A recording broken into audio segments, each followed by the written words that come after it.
But somehow I passed the FBI exam, and so I feel like there must be some angel or entity out there that's kind of making people go like that. Yeah. Like, you don't see that. Yeah. You don't see that. Yeah. So That's a Netflix story, John. That's a Netflix story. So, okay, so you are moving into the Mediterranean, you passing through Tunisia, and you ended up in a scene where a film is being produced, and you are going to be a part of this film. in the background, I was just a film production crew.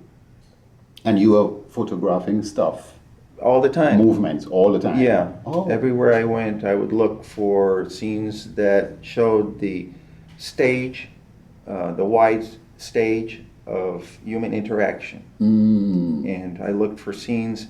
I was influenced by some photographers. Some of your audience may know the photography of Diane Arbus, who was a very avant-garde photographer. Right. I was influenced by the paintings of Hieronymus Bosch, which had these wide scenes with lots of details.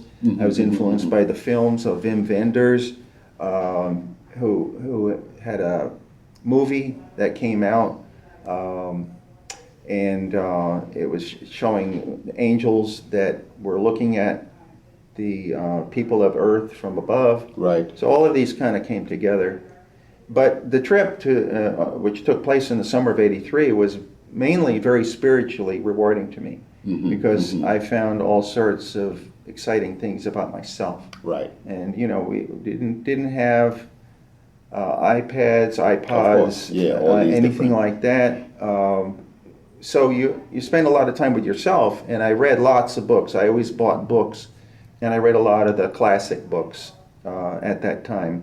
During that time, it was a great period of time of growth for me intellectually and spiritually. Yeah, that's amazing, because not many people can say that they spent a lot of time with themselves learning about the human ways of how we behave, move, and interact with one, you know. So that's a very beautiful, that's like a blessing that you receive, to be able to walk that path, you know, to see things people are not seeing and capture it as well. What's happening, so the U.S. Army and being a photographer for the U.S. Army, and how is that coming into play? Okay, so I returned to Miami, and shortly thereafter I moved to Atlanta, Georgia. Right. And there I met my first wife, Stacy, and I got a job at the Art Institute of Atlanta as a teacher. I taught photojournalism, and I taught video production.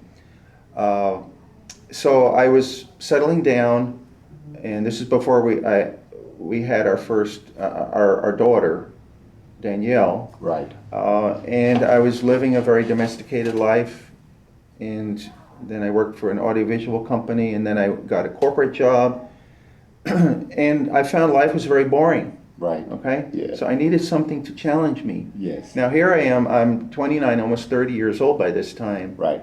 And I thought, what's the one thing that I could do to really prove, A, that vegetarians have energy? Because back then, being a vegetarian, people said, oh, you're going to run out of energy, you're going to be unhealthy, you're going to be weak. Even my father, he made fun of my diet.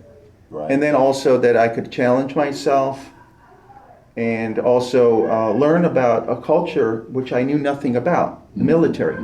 Okay. So now my grandfather was in World War I and fought in World War I. My father fought in World War II, and I hadn't done anything military. I'm a pacifist, but fortunately, even though this was the Reagan era, there was no wars going on. So I thought I'll join the Army, and then the Army Reserves. Okay. And that way I could keep my corporate job and still do the weekend drills and the annual bivouacs. And so I, at the age of almost 30, I was shipped off to Fort Jackson. Okay. And I did my 2 months of basic training, and I survived it. I had a lot of challenges, but I grew in a lot of ways. I learned about the military side of the world, which I was horrified to find was very misogynistic. Wow. Even then, this is after feminism, the misogyny and the racism. There were neo-Nazis there, and I was just really amazed. But I've always said that if you want to criticize anything, you need to go inside and learn about it first. Of course, yes. You can't just say, "Oh, there's something that looks like that." You have no idea how it works. So I learned from the inside about the military. I did that for 4 years, and then Operation Desert Storm came up with Arnold. No, it wasn't Arnold. Schwarzkopf, General Schwarzkopf, called up all of the reservists. And I put my name on the list. I said, I want to get this devil, Saddam Hussein. Right. I want to help get him because I thought he was really atrocious what he did to the people of his country. And so I put my name on the list to be called up, but they never got to my name. And our unit in Fort Gillem, Florida, or Georgia, our unit was assigned to Latin America anyway. Right. So, anyway, that was fortunate. I've never seen any actual war. I've never been involved in any battles, but I learned a lot about the military. And and then my daughter was born, Danielle, and I really found that I had to do a lot more parenting. It was very difficult for me to do the military thing. So after 4 years, I asked to be put on the individual ready reserve for 2 years, and then I left the military. But that's the whole military side of my life. I did that, it's done, and I have an insight. Yes, yes. And of course, you are now moving closer and closer to John's voice coming into reality, which is the human pulse. That's closer. Exactly. When did you discover, like the name, the human pulse? How did that come to you to title, your exhibit that is currently here at the Chelsea Arts Center? That's a beautiful title, The Human Pulse. How did you, because you're parenting, right, and now you're moving into that side of you now. This is John Elliott, Yeah, so I wanted to encapsulate and put some sort of a cover over my work, my opus. And humanity was there, so humanity. Yes. And then I wanted to show the pulsations. Now, you've got your pulse in your individual body, but you've also got the Gaia pulse, the pulse of humanity, the pulse of the planet. Yes. All of that is really attractive to me. And I can't really say exactly where I got the phrase. It must have come to me probably when I was dozing off or something. Right, right. But I worked on that when I returned, when I was in Atlanta area, and I was blessed with the opportunity to have a one-man show at Callenwald Fine Arts Museum. Right. I was selected for a one-man show there. And that's the first time that the human pulse was ever shown as a body of work. And what was it called? The human pulse? Yes, Okay, I called it the human pulse. Mm. And so that was a huge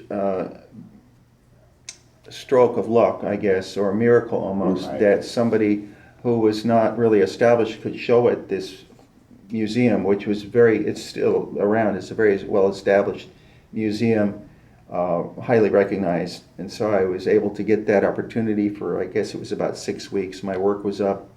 And so that propelled me to continue, and I probably would have continued anyway, but it gave me a little more impetus. Of course. A little more drive. A little bit more, a little bit more drive to do that more. And so I lived in Atlanta, and I became a single parent at that time, and helped my daughter get through school, high school, and then took her to Vanderbilt University where she studied music. Let me cut you right there, because what you just said there is brilliant to focus on, because your mom was taking you to Ohio. Oh. Now you are taking your daughter. You see, that's a beautiful scenario that is unfolding because the support from your mom, your dad was not, fulfilling that role. But here it is, you are now the dad fulfilling the role of what your dad should have done Right. with your daughter. That's amazing. Yeah, I just you're- wanted to kind of touch on that a little bit, Yeah, that's a good point. It's kind of like a mirroring, but Yeah. my mother always said, your father's a good example of what not to be. Right.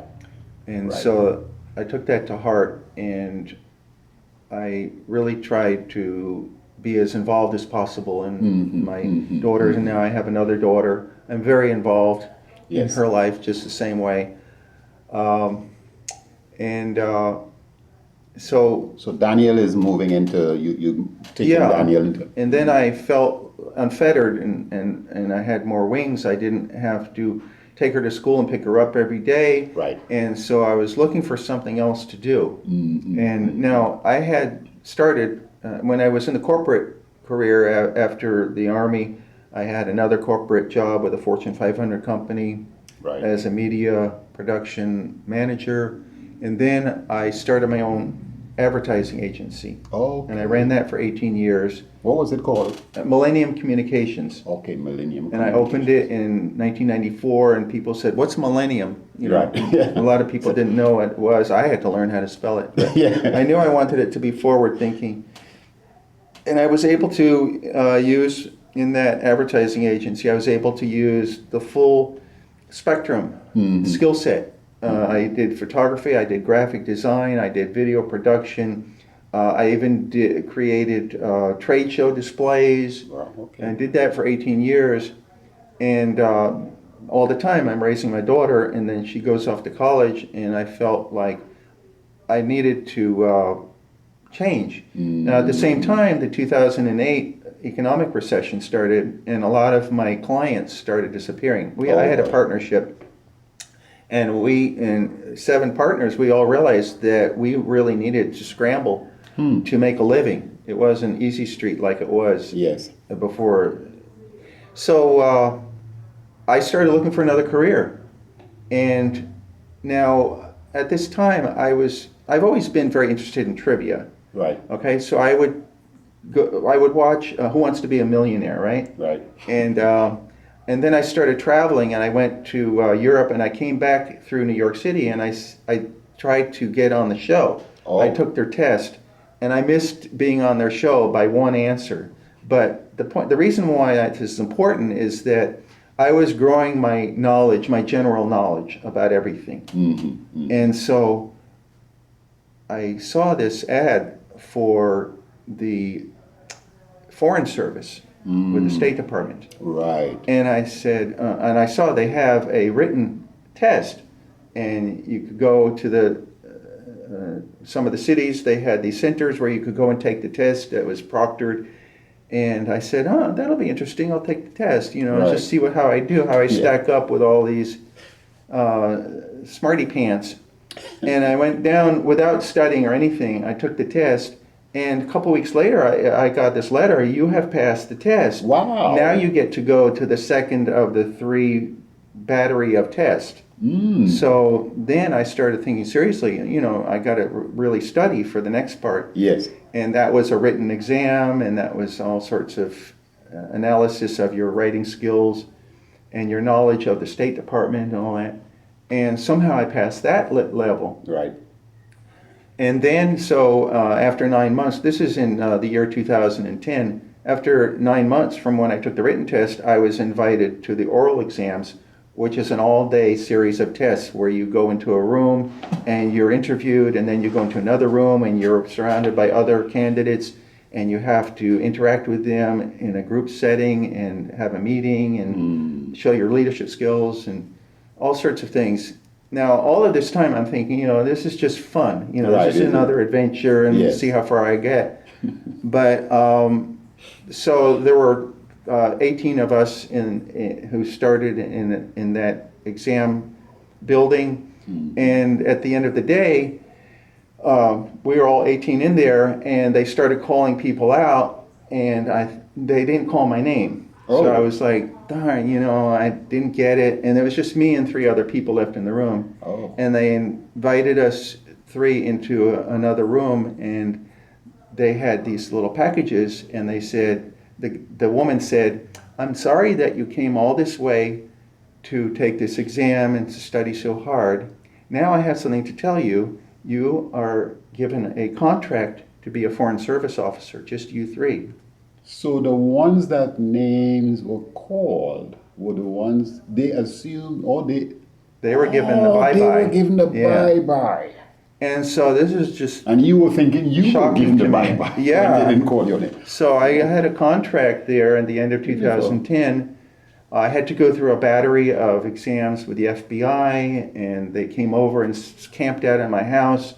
They interviewed all my neighbors. I had to get testimonials, and even an old college professor, my North African history college professor, gave some testimonial about me to the FBI. Now, I didn't think I was going to pass the FBI because I had been arrested at an animal rights rally Oh, okay. a couple years before that, Right. where I was demonstrating at Emory University, which is one of the worst offenders for abusing animals.